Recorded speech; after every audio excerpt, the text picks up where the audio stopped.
Bueno, buenos días, muy buenos días a todas, buenos días a todos. Espero que se encuentren muy bien, que hayan tenido un excelente fin de semana. Pues también les agradezco por haber tenido la disposición la semana pasada de participar contestando el examen, entregando sus trabajos en el aula virtual y con eso, con las actividades que tuvimos la semana pasada al respecto, pues cerramos la evaluación del primer examen parcial. En cuanto al examen, pues ahí no hay ninguna dificultad. Inmediatamente cuando ustedes lo hicieron, tuvieron ahí mismo en la plataforma su calificación. Y en cuanto a los trabajos, esta semana, conforme yo los vaya revisando en aula virtual, les va a ir apareciendo su calificación respectiva. Recuerden que la calificación del primer examen parcial, pues es el promedio de las dos actividades, el trabajo y el examen que tuvimos en el aula virtual. No sé si les hubiera alguno de ustedes le hubiera quedado alguna duda respecto a esta evaluación del primer periodo.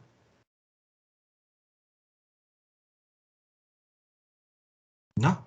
Muy bien. Entonces, bueno, con eso cerraríamos pues la evaluación de este primer parcial y vamos a continuar pues con los temas que estamos viendo, que ya corresponden desde luego al segundo parcial. Estamos en la unidad número 5, en donde estamos hablando de la regeneración in vitro, un tema que vamos a terminar hoy para empezar a hablar un poquito nada más en cuestión de plantas transgénicas, cómo se regeneran, por qué se toca ese tema también en esta materia y luego vamos a hablar ya del protocolo del proceso completo de la micropropagación. Entonces, igual que siempre, me voy a permitir compartir la pantalla con el tema que estábamos analizando y también, igual que siempre, les pido que en cuanto sea visible alguno de ustedes, me avise, por favor.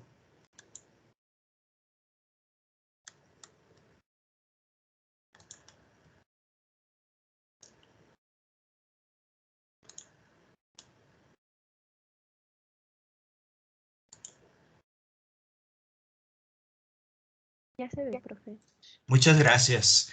Bueno, ¿se acuerdan? Para reubicarnos un poquito en los temas, habíamos hablado de la regeneración in vitro, ya hablamos bueno, hablábamos primero, si se acuerdan, de que había o que hay tres vías o tres caminos para lograr esto, que es la producción de plantas a partir de cultivos in vitro. Habíamos visto que una de ellas era a través del cultivo de meristemos, yemas o ápices.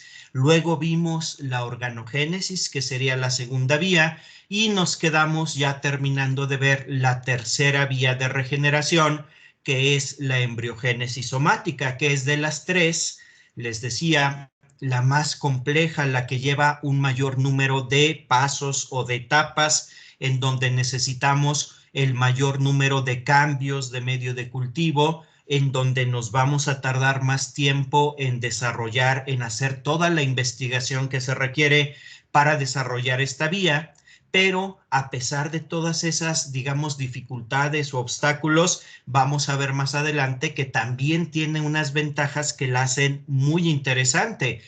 No porque sea complicada, no porque sea compleja, la vamos a desechar de entrada, sino que también hay que entender que tiene algunas ventajas que para ciertos tipos de procesos biotecnológicos, pues va a ser una vía de regeneración sumamente eficiente. La embriogénesis somática, bueno, se acuerdan que habíamos comentado que al igual que la organogénesis, puede ser directa o indirecta. Sin embargo, en el caso particular de la embriogénesis somática, es mucho más común la indirecta. Es muy difícil que nosotros podamos tener embriones somáticos directamente sobre un esplante, sino que normalmente lo que necesitamos es primero generar tejido calloso. Ya de ahí vamos a ver que esta vía se llama o se le denomina indirecta precisamente porque los productos, los embriones, no los obtenemos en el esplante, sino previamente generamos tejido calloso y ahí es donde nos aparecen. Entonces, la primera etapa en la embriogénesis somática va a ser la inducción. La inducción es cuando nosotros desdiferenciamos el tejido, lo convertimos o generamos tejido calloso. Ya anteriormente hemos visto qué es y cómo se obtiene, y esperamos que dentro de ese tejido calloso haya ciertas células que hayan adquirido la capacidad de generar embriones somáticos. Esas células se les da el nombre de células proembriogénicas. Y para no confundirlos, ¿se acuerdan ustedes que decíamos que en la embriogénesis somática lo que hacemos es desdiferenciar una célula hasta volverla a convertir en un cigoto, es decir, en una célula apta para generarnos un embrión? Bueno, esas células que se volvieron a convertir en cigoto, que retrocedieron en su proceso de diferenciación, son las llamadas células proembriogénicas. Entonces, lo que nosotros hacemos es generar tejido calloso esperando que entre todas las células de ese tejido calloso se hayan generado, se hayan inducido algunas células proembriogénicas.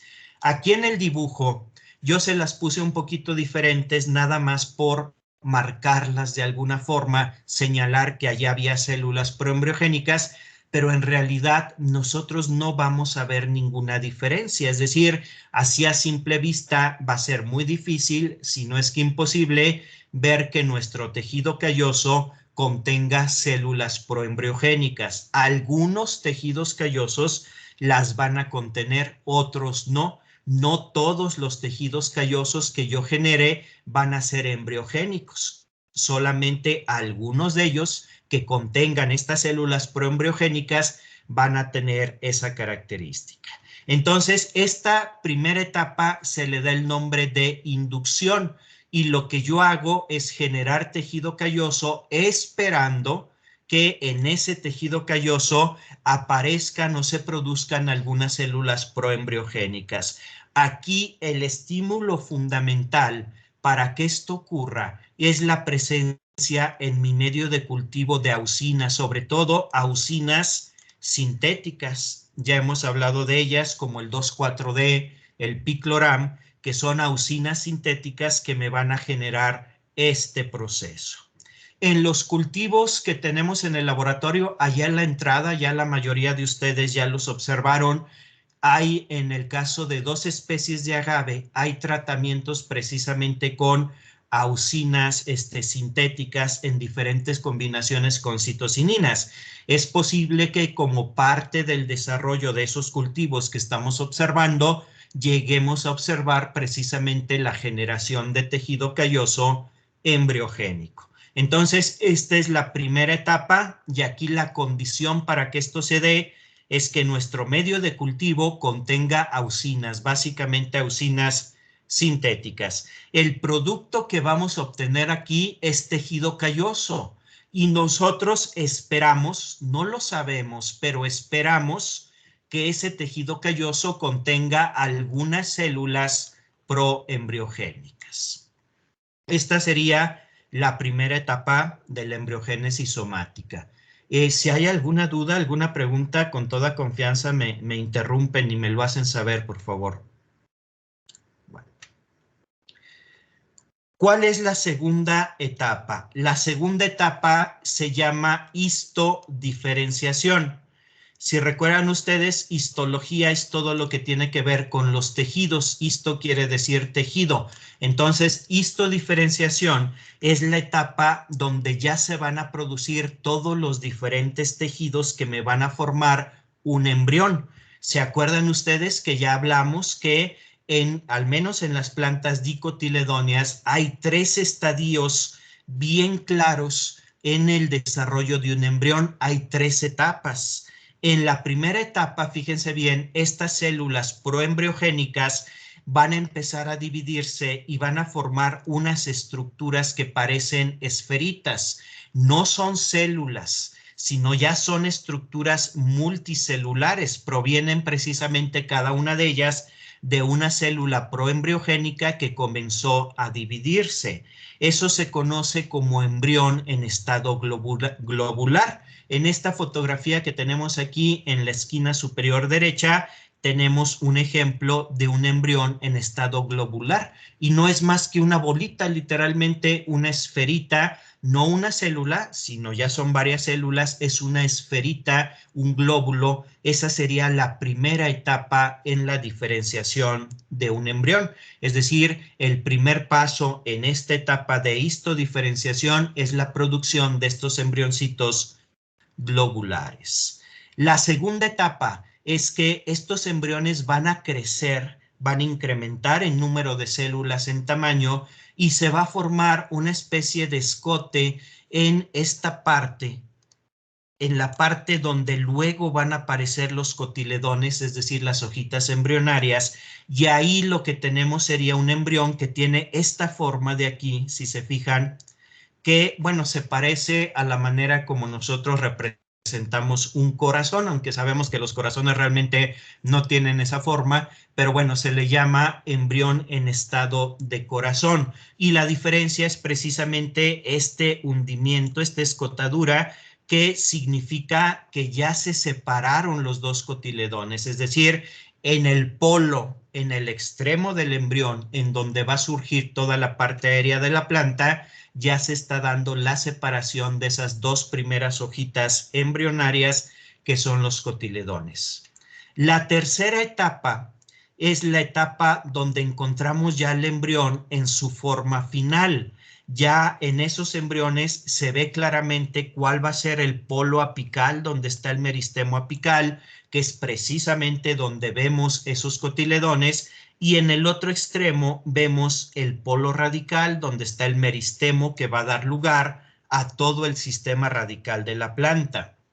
Si se acuerdan, esta etapa se le da el nombre de etapa de torpedo, porque bueno, alguien le vio forma de torpedo a estas estructuras. Aquí la tenemos, fíjense bien, ahí ya vemos claramente cómo se alarga el embrión, cómo los cotiledones ya son perfectamente distinguibles, y en el otro polo, en el extremo contrario, vemos precisamente el polo radical. Esto es la histodiferenciación. ¿Qué se necesita? Fíjense bien, ¿qué tenemos que hacer nosotros físicamente para lograr esto? Bueno, tenemos que agarrar nuestro tejido calloso, lo podemos fragmentar, por supuesto, lo podemos multiplicar y lo tenemos que, porciones de este tejido calloso, los tenemos que pasar a un medio de cultivo que ya no tenga leucina sintética, es decir, ya sin aucinas.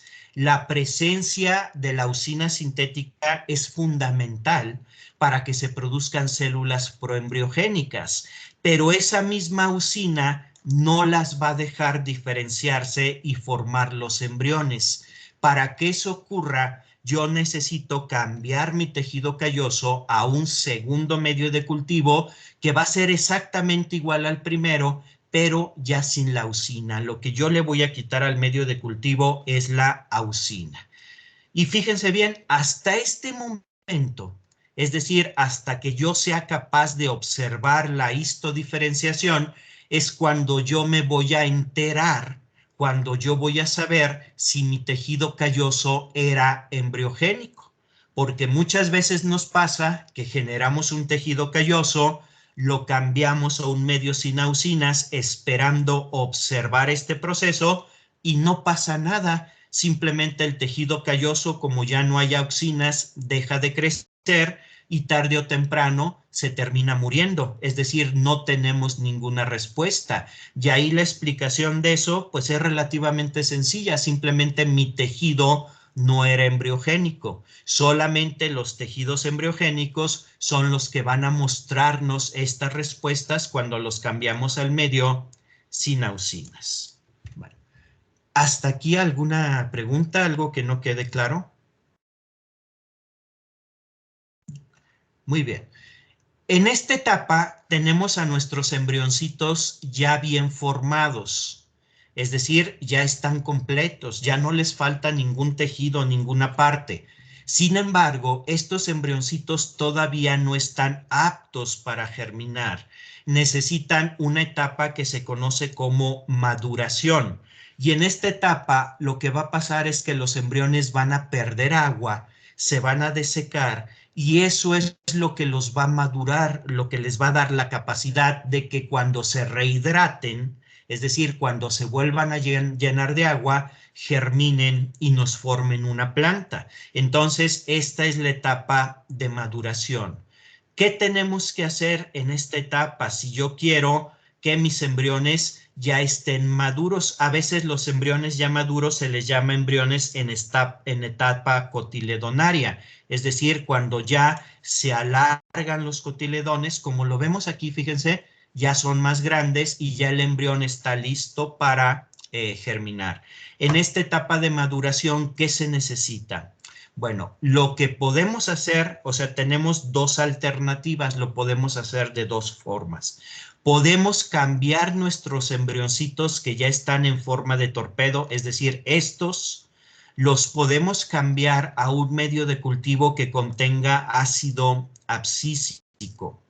Si se acuerdan, cuando platicamos de los reguladores de crecimiento, decíamos que el ácido abscísico se utiliza muy poco en el cultivo in vitro. Por eso no le dimos mucha importancia ni hablamos mucho de él, porque les decía que de hecho solamente se utiliza en un proceso, y ese proceso es precisamente la maduración de embriones somáticos. Entonces, el ácido abscísico en el medio nos va a estimular la maduración del embrión. Si no queremos usar ácido abscísico o si simplemente queremos hacerlo de otra forma, otra manera de lograr la maduración es desecando los embriones, es decir, hacer que pierdan un poquito de agua, que se sequen, y eso los lleva a la maduración.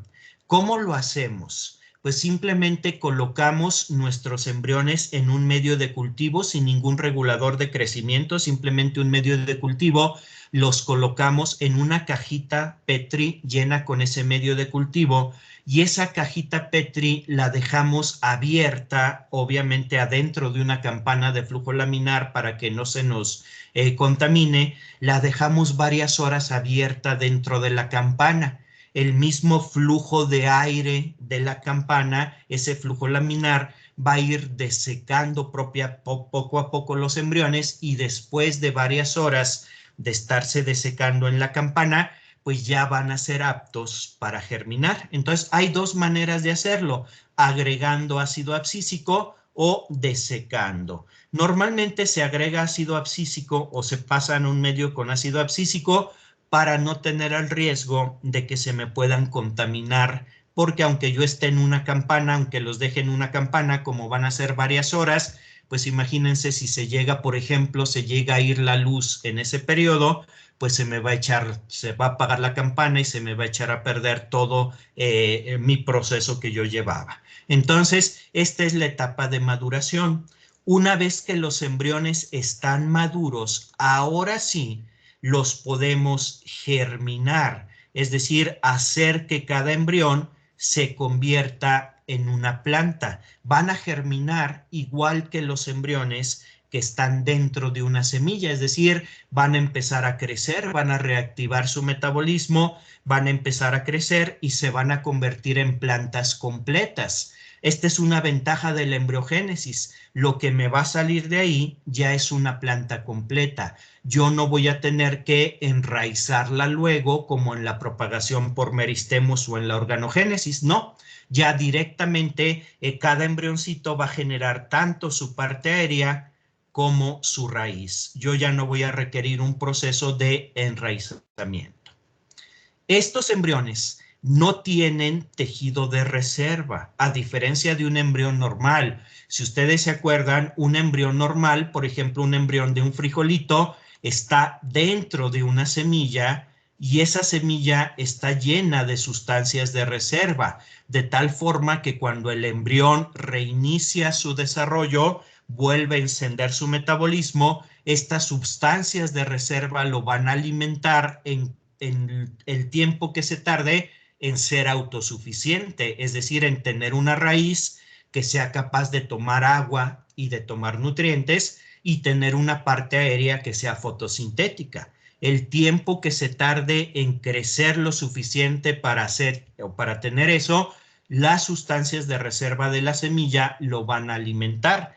Por eso los embriones somáticos se tienen que germinar forzosamente en condiciones in vitro, salvo una excepción que vamos a ver más adelante. Los vamos a germinar en un medio de cultivo, en un medio basal sin reguladores de crecimiento. No necesita ningún regulador, pero sí necesita los nutrientes del medio, dado que estos embriones están desnudos, no tienen un tejido alrededor que les proporcione protección y les proporcione reservas. Entonces, este es el proceso completo de la embriogénesis somática. Si se fijan, lleva varias etapas.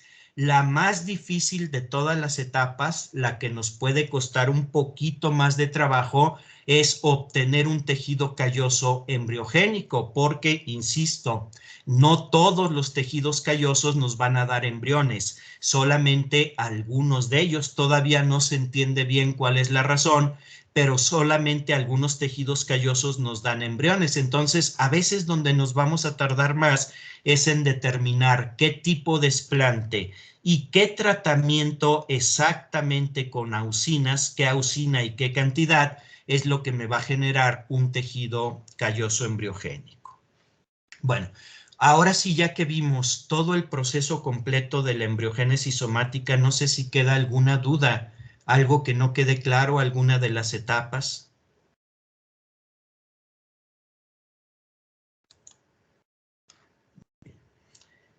Les decía que la embriogénesis somática es bastante más complicada que las otras dos vías de regeneración.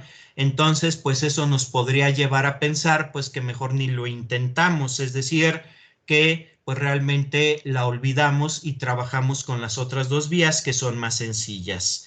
Sin embargo, la embriogénesis somática tiene algunas ventajas que no me van a dar o que no tienen otras vías de regeneración, y esas ventajas la pueden hacer atractiva. Miren, en el fondo de la diapositiva, lo que vemos al fondo es embriones somáticos. Estamos en el proceso de histodiferenciación de embriones somáticos. En este caso son embriones de laurel, se obtuvieron aquí en el laboratorio. El laurel es un arbolito que está en peligro de extinción aquí en Aguascalientes, y por lo tanto, pues se trabajó en la regeneración por embriogénesis somática. Una característica que tiene la embriogénesis somática es que cuando nosotros obtenemos los embriones, si se fijan aquí, por ejemplo, vemos un embrión en donde vemos los dos cotiledones. En el caso del laurel, los cotiledones son gorditos, como si fueran las dos mitades de un cacahuate, y aquí vemos la raicilla, es decir, aquí vemos un embrión completo. Y aquí vemos otro embrión completo, pero si se fijan ustedes, a partir de él están apareciendo muchos embriones más pequeñitos. Eso se llama embriogénesis somática secundaria.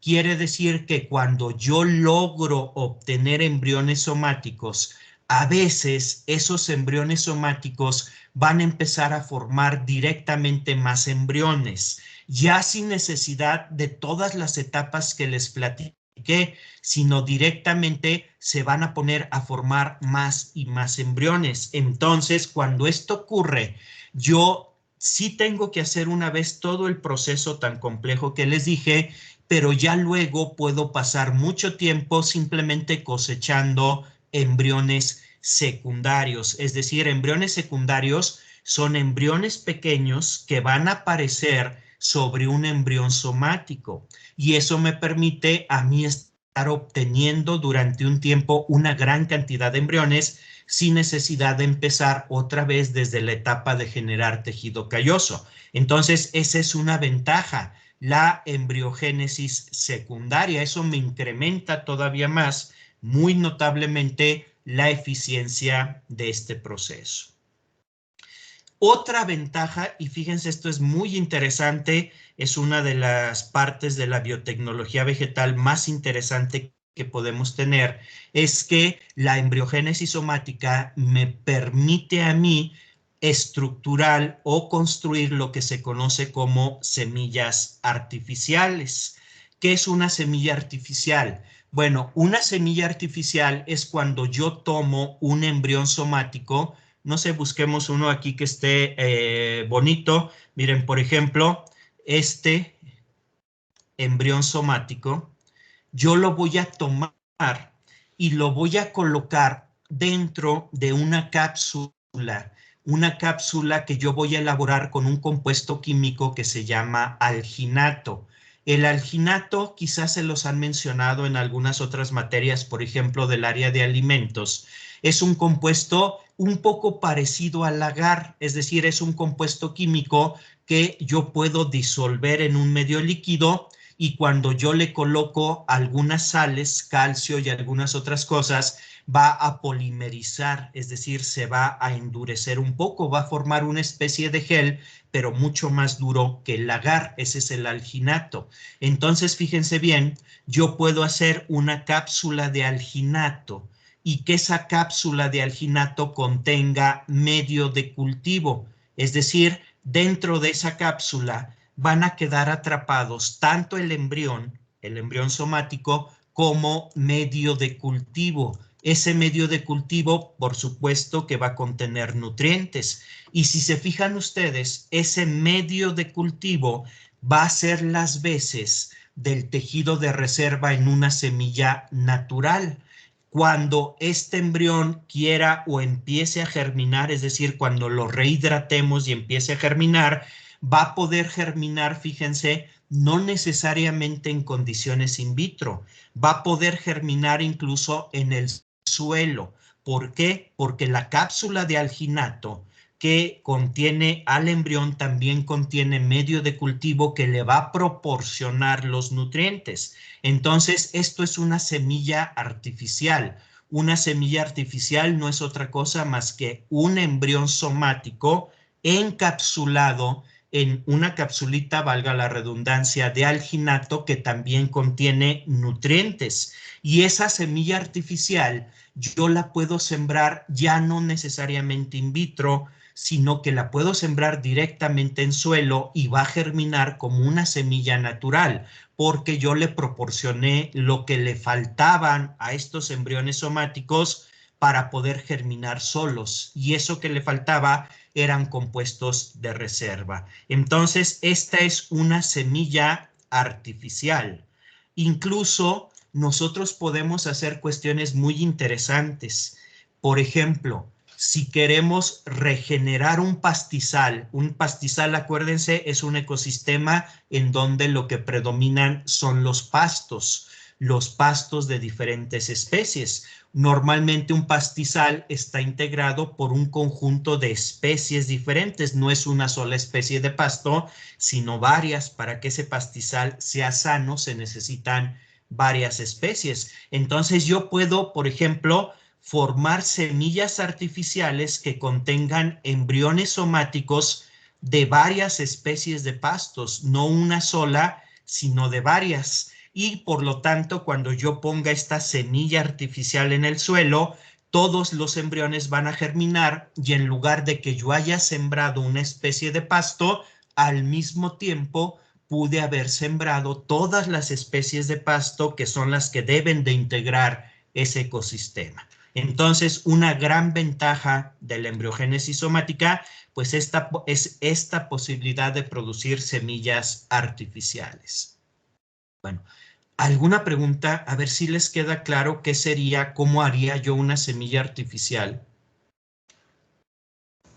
Bueno, yo tengo una duda, profe. Claro, dime. Bueno, en ese caso de las semillas artificiales, o sea, tendría que tener un factor externo para germinar como con las semillas naturales o inmediatamente empezaría a germinar en cuanto uno, pues si la coloca ahí. Sí. El factor para que empiece a germinar es, acuérdate que hay una etapa en la maduración de los embriones en donde se secan, pierden agua. Y así secos, no completamente secos, pero sí, digamos, desecados, los vas a incluir en la cápsula de alginato.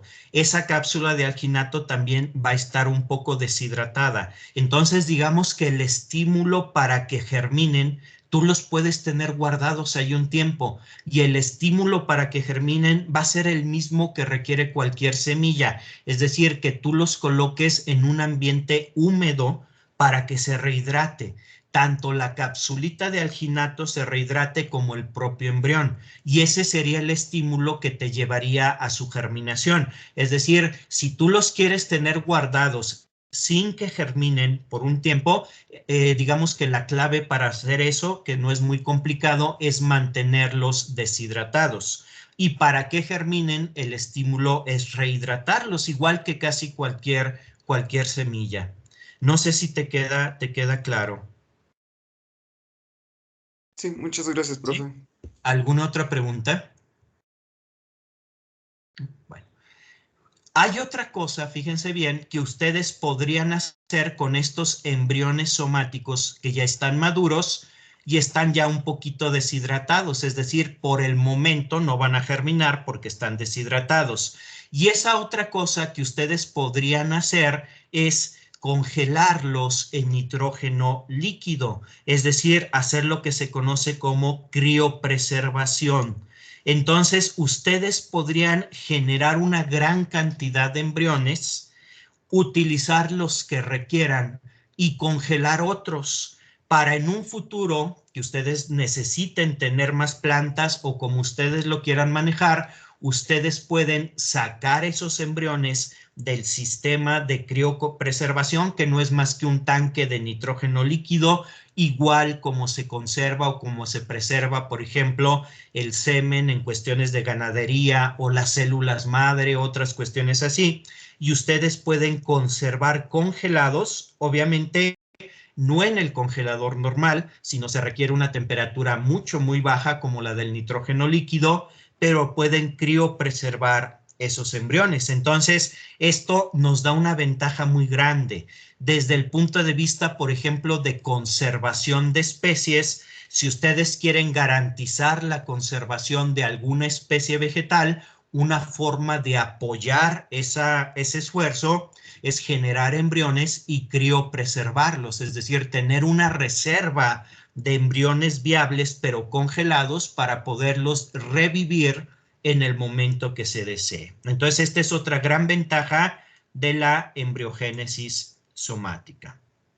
Y finalmente, una última ventaja es que el proceso, fíjense bien, el proceso de histodiferenciación, que es cuando ustedes agarran el tejido calloso, le quitan las auxinas para obtener los embriones, que es precisamente lo que estamos viendo al fondo de esta diapositiva. Ese proceso, si ustedes quieren, lo pueden hacer en medio líquido, no tiene que ser en medio sólido, es decir, ustedes pueden colocar su tejido calloso en medio líquido, se va a ir disgregando y al mismo tiempo, si su tejido era embriogénico, se van generando los embriones. ¿Y cuál sería la diferencia? Fíjense bien que cuando trabajamos con medio líquido es mucho más fácil escalar los procesos. Acuérdense, escalar quiere decir hacerlos a una escala mayor.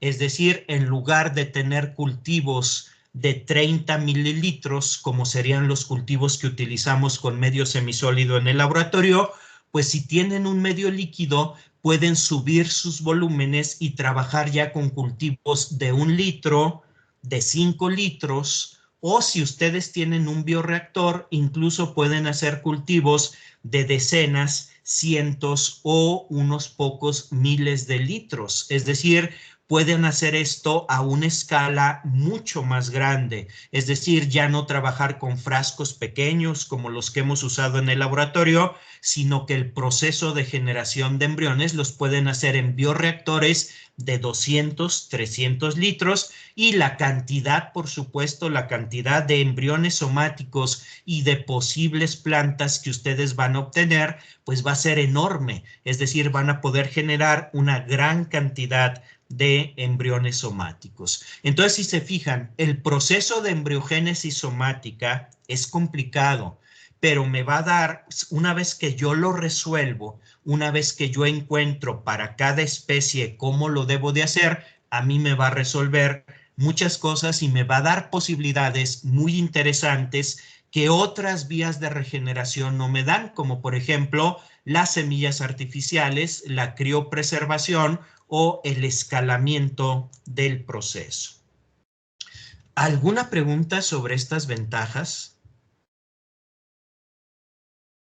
Bueno, ¿se acuerdan que les decía que el paso quizá más difícil es que cuando yo tengo mi tejido calloso, generar tejido calloso realmente es muy fácil?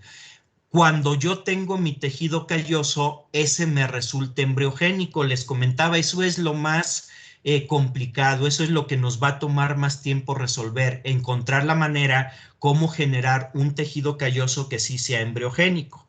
¿Qué pasa con el tejido calloso que no es embriogénico? Bueno, aquel tejido calloso o aquellas porciones de tejido calloso que no son embriogénicas no me van a generar embriones. Simplemente cuando yo las cambie a un medio de cultivo ya sin auxinas, pues se van a empezar a deteriorar. ¿Y por qué les comento esto? Bueno, para aprovechar esta fotografía y señalarles esta porción de tejido calloso. Fíjense esta que les estoy marcando. Si se fijan, no se ve de color amarillo clarito como lo demás, no se ve sano, sino que parece que ya se está muriendo y de hecho sí se está muriendo, se está oxidando, está sufriendo una necrosis. ¿Por qué? Porque esto no era un tejido embriogénico, es decir, esta parte del tejido no tenía células proembriogénicas y al quitarle las auxinas del medio de cultivo, pues ya no se pudo mantener como tejido calloso. Acuérdense que el tejido calloso requiere siempre auxinas en el medio de cultivo, ya no se pudo mantener como tejido calloso y simplemente se está necrosando. Esto es lo que veríamos. Aquí, fíjense, podemos decir que esto fue un éxito porque la mayoría del tejido me generó embriones. Pero si yo hubiera tenido un tejido calloso no embriogénico, pues todo lo vería así, todo lo vería feo, muriéndose, oxidándose, al no ser un tejido embriogénico. Bueno, ¿alguna pregunta hasta aquí sobre la embriogénesis somática?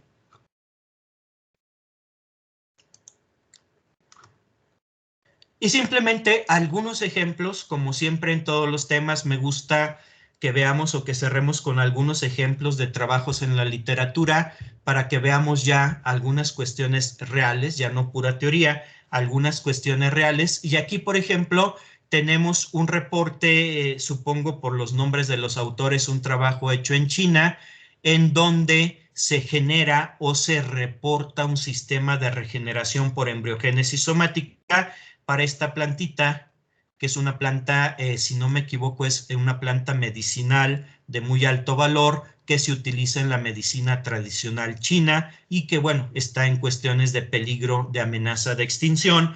Por eso es importante buscar este tipo de alternativas. Y aquí, si se fijan, vemos lo que acabamos de describir.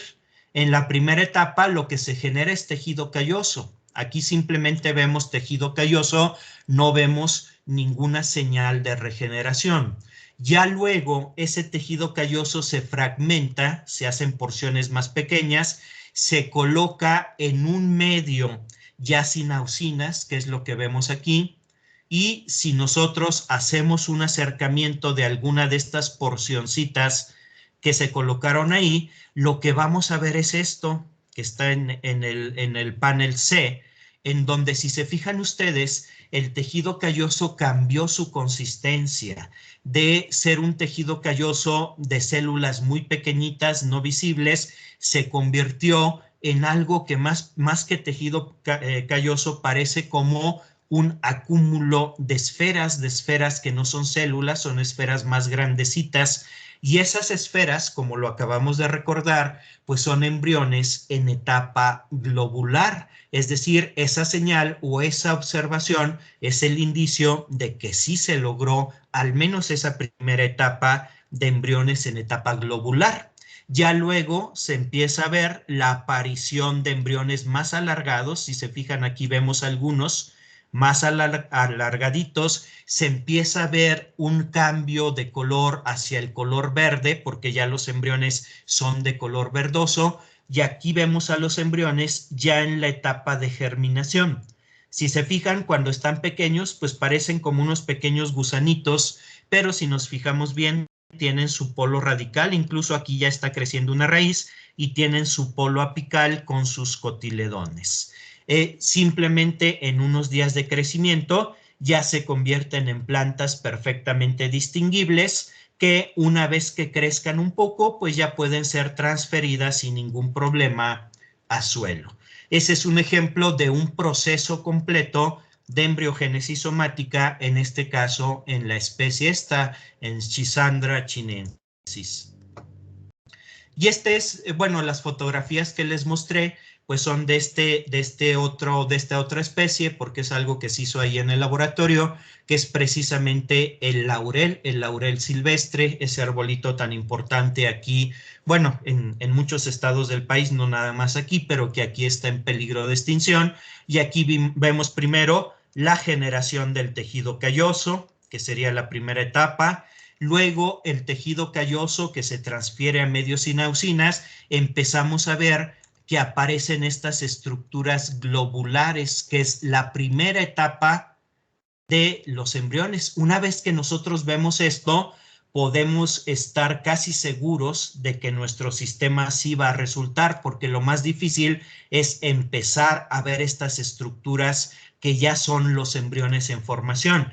Una vez que nosotros los vemos, pues ya es muy probable que sí se vayan a convertir en las etapas siguientes, que es la etapa de corazón. Aquí vemos claramente una fotografía donde se ve muy bien la forma de corazón de un embrión, que sería la segunda etapa, y que a partir de él, pues ya empiecen a formarse embriones maduros. Aquí lo que vemos es, visto desde arriba, por supuesto destapado en la campana de flujo laminar, un frasquito en donde pusimos este tejido calloso, y ya podemos ver cómo está completamente lleno de embrioncitos de laurel. Acuérdense, los embrioncitos de laurel, les decía, no son delgaditos, no parecen viboritas como la especie anterior, sino son más gruesecitos, parecen como un cacahuate con sus dos mitades, sus dos cotiledones, y aquí vemos claramente la aparición de esos embriones. Bueno, aquí vemos el mismo proceso, nada más que visto con el microscopio electrónico de la universidad, y aquí podemos ver cómo se ven los embriones en la etapa globular, que serían aquí, estos globulitos son los embriones en la primera etapa. Aquí vemos al microscopio electrónico un embrión en etapa de corazón. Si se fijan, se ve muy claro este chipotito de aquí. Es donde va a aparecer la raíz. Allá adentro ya hay un núcleo de células meristemáticas que me van a dar la raíz, y por aquí, en medio de estas prolongaciones que van a ser los cotiledones, por aquí, por dentro del tejido, estaría el meristemo apical, el que me va a dar lugar a toda la parte aérea. Ya cuando crece un poquito más el embrión, no en etapa de corazón, sino ya en etapa madura, si nosotros separamos los dos cotiledones, como lo vemos aquí, si se fijan, estos son los dos cotiledones. Si los separamos, en medio de los dos vamos a encontrar precisamente al meristemo apical. Incluso si se fijan aquí, ya ese meristemo está produciendo una pequeña, muy pequeña hojita. Es decir, aquí estaría el meristemo apical. Y aquí lo que vemos, pues es un embrión ya germinando. Es decir, aquí ya claramente vemos que en el polo radical se empezó a formar ya toda la parte que va a ser la raíz del arbolito, y se abrieron los cotiledones para permitir precisamente que el meristemo apical comience su desarrollo, y a partir de aquí va a surgir toda la parte aérea de este arbolito. Aquí vemos embrioncitos de laurel, precisamente ya no en el microscopio electrónico, sino en un estereoscopio. Los vemos en la etapa inicial de su germinación. Si se fijan, otra característica que vemos fácilmente es que ya toman el color verde en la parte aérea, la raíz permanece de color claro, de color cremita. Aquí ya los vemos en diferente etapa de germinación. Aquí ya vemos una germinación ya más completa. Ya vemos el tronco de lo que va a ser el tronco del arbolito, las hojas, la raíz. Y bueno, aquí vemos ya los arbolitos que vienen de embriogénesis somática ya cultivados en suelo, ya transferidos a suelo. Entonces, este es nada más una imagen del proceso de la embriogénesis somática. Bueno, ¿alguna pregunta sobre la embriogénesis somática o sobre las otras dos vías de regeneración que estuvimos viendo en estos días? ¿No? Bueno. Vamos a hablar, no el día de hoy, ya no alcanzamos a avanzar mucho, pero sí el día de mañana vamos a hablar de cómo podemos utilizar o cómo podemos juntar esta posibilidad de regenerar plantas in vitro con otras cuestiones que ustedes ya revisaron en otras materias, creo que en concreto sería ingeniería genética, para generar plantas transgénicas. No vamos a ver toda la parte de ingeniería genética, eso compete a otra materia, nada más vamos a hablar un poquito y sobre todo vamos a ver cómo es que esas dos disciplinas que forman parte de la biotecnología, es decir, la ingeniería genética por un lado y el cultivo in vitro por otro lado, se van a reunir, se van a coordinar para poder producir o para poder generar las plantas transgénicas. Entonces vamos a hablar de ese proceso y posteriormente hablaremos ya de todo el proceso de micropropagación o de propagación in vitro de plantas. No sé si hubiera alguna pregunta, alguna duda o algo que no haya quedado claro de toda esta parte que es la regeneración o que fue la regeneración in vitro. ¿Sí quedan claras las tres vías de regeneración? Sí, profe, quedan claros. Muy bien, pues muchas gracias. Entonces, si gustan, por el día de hoy aquí dejamos para no dejar a medias el tema que sigue.